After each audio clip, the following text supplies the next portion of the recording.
Assalamualaikum warahmatullahi wabarakatuh. Halo semuanya, perkenalkan namaku Ameliani Rahayu dari kelas 10 MIPA 1. Di video kali ini, aku akan menjelaskan tentang daur fosfor.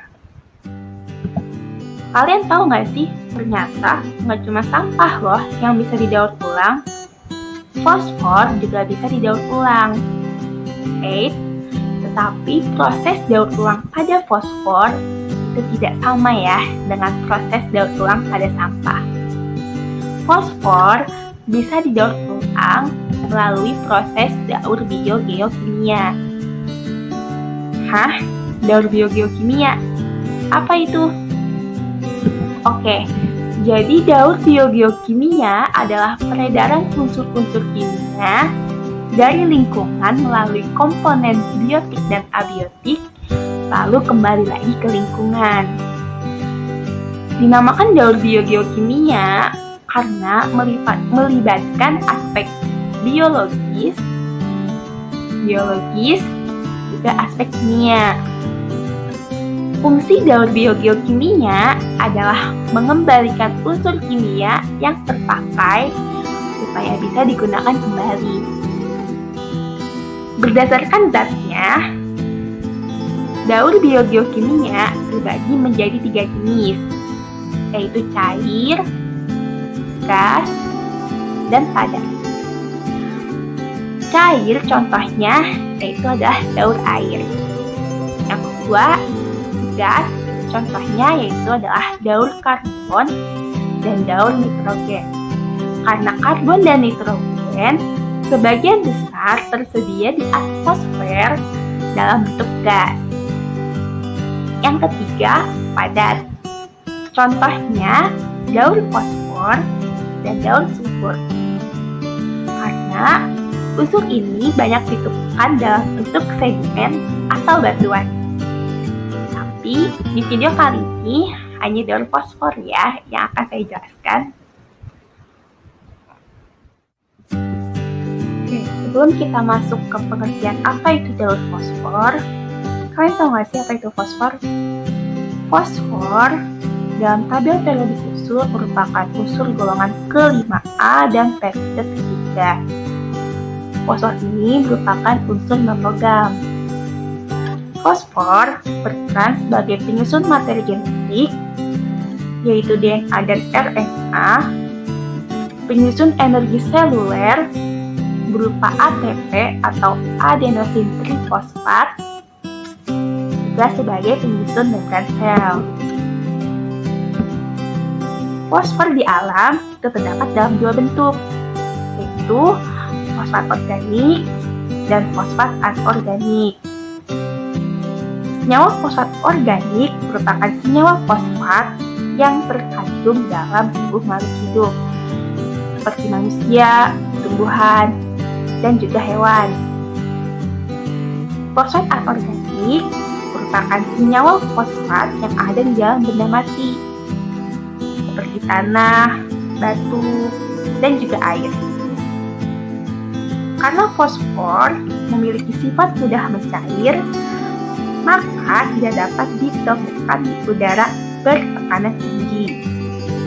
Oleh karena itu, fosfor dapat ditemukan di air, sedimen, dan tanah.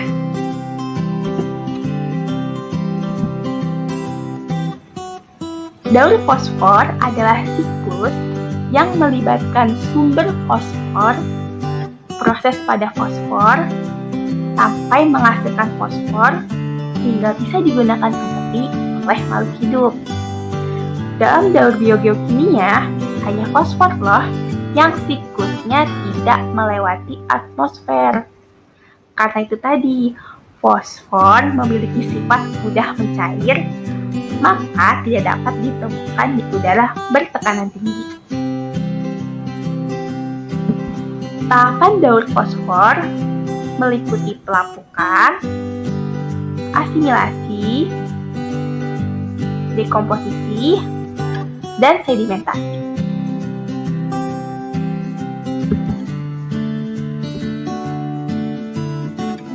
Pelapukan terjadi ketika air hujan mengikis batuan yang mengandung fosfor. Fosfor akan terlepas dari batuan dalam bentuk ion fosfat. Fosfat ini nantinya akan hanyut terbawa aliran air menuju tanah dan perairan. Di tanah, fosfat akan diserap atau diasimilasi oleh akar tumbuhan.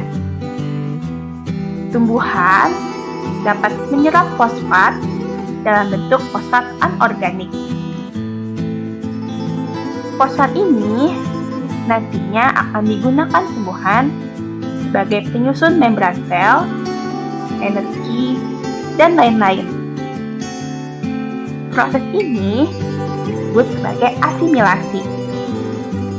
Tumbuhan ini nantinya juga memungkinkan untuk dikonsumsi oleh hewan herbivora.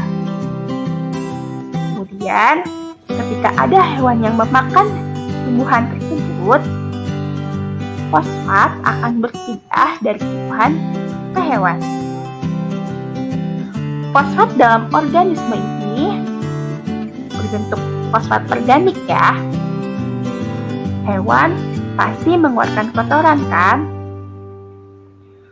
Fosfat organik dalam tubuh hewan akan dikeluarkan sama kotoran tersebut.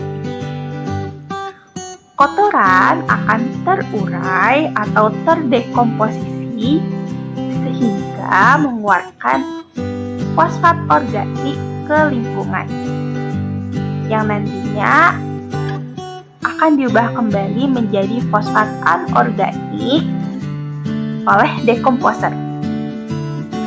Sama halnya nih, ketika tumbuhan itu mati, dekomposer juga akan mengubah fosfat organik menjadi fosfat anorganik. Proses ini disebut dekomposisi. Fosfat yang dihasilkan akan terbawa aliran air menuju perairan. Kemudian, fosfat akan mengendap atau tersedimen dalam jangka waktu yang sangat lama. Sehingga tahapan ini disebut juga tahapan sedimentasi.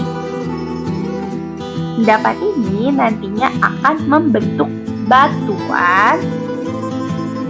Batuan ini akan mengalami pengangkatan atau uplift ke permukaan tanah dalam waktu yang sangat lama. Dan siklus fosfor akan terulang kembali. Dampak positif dan dampak negatif daur fosfor bagi kehidupan. Dampak positif yang pertama yaitu tumbuhan dan hewan membutuhkan fosfor sebagai nutrisi penting, tetapi merupakan nutrisi pembatas bagi organisme akuatik. Yang kedua, sebagian besar fosfor yang ditambang dapat digunakan untuk memproduksi pupuk. Dampak negatif, konsentrasi fosfat yang tinggi dalam sistem air dapat menyebabkan eutrofikasi, yang menyebabkan tumbuhan ganggang atau alga menjadi mekar. Hal ini membuat makhluk hidup air seperti ikan dan spesies lainnya tidak bisa tumbuh dengan baik sehingga akhirnya mati.